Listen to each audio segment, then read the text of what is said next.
தண்ணிக்கு வந்துட்டு 100% வந்து பணத்துக்கும் தண்ணிக்கும் சம்மந்தம் உண்டு. இப்போ நீங்கள் குளிக்கிறீங்களா, ஒரு பக்கெட் தண்ணி பிடிச்சி வச்சிங்களா, அதில் 3/4 பக்கெட் குளிச்சுட்டு 1/4 பக்கெட்டை மீத்தி வைக்கணும். ஸோ மொத்தமாக நான் வந்து 4 பக்கெட் யூஸ் பண்ணோன்னா அங்கே வந்து நீங்கள் சம்பாதிக்கலாம். சம்பாதிக்கிறதோட 4 மடங்கு வந்து உங்களுக்கு செலவுகள் தான் அதிகமாகும் அப்படின்னு பேர், விரயமாகும்னு பேர்.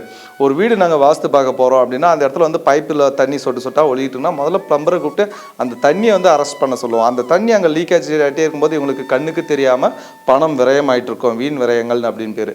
ஸோ பணம் நான் சம்பாதிக்கணும் சார். இப்போ நீங்கள் வந்துட்டு ஒரு வேலையாக போகிறீங்க, ஒரு கான்ட்ராக்டு இல்லை ஏதோ ஒரு விஷயம் ஆல்ரெடி பேசப்பட்ட விஷயம் தான், நிர்ணயிக்கப்பட்ட விஷயம் தான். இன்றைக்கி வந்து எனக்கு 10,000 ரூபா அவங்க கொடுக்கணுன்றது ரூலு. நீங்கள் நார்மலாக போய் கேட்டிங்கன்னா இன்றைக்கி 1000 ரூபா தான் இருக்குது வச்சுக்கோ, மறுபடியும் கொஞ்சம் கொஞ்சமாக நான் கொடுக்குறேன் அப்படின்வாங்க. நீங்கள் வந்துட்டு ட்ராவல் வித் வாட்டர்னு நான் சொல்கிறேன். ஒரு வாட்டர் பாட்டில் வந்துட்டு நீங்கள் உங்கள் கூட வச்சுக்கோங்களேன், ட்ராவல் பண்ணி பாருங்களேன், தண்ணியோட போய் பாருங்களேன். நீங்கள் வந்துட்டு அந்த இடத்துல 10,000 ரூபா அவங்க கொடுக்கணும் போது 10,000 ரூபா கொடுத்துட்டு சார் ஒர்க் எங்களுக்கு சாட்டிஸ்ஃபை சார், 1000 ரூபா கொடுக்குறேன்னு சேர்த்து கொடுப்பாங்க. 100% இது நடந்த விஷயம்.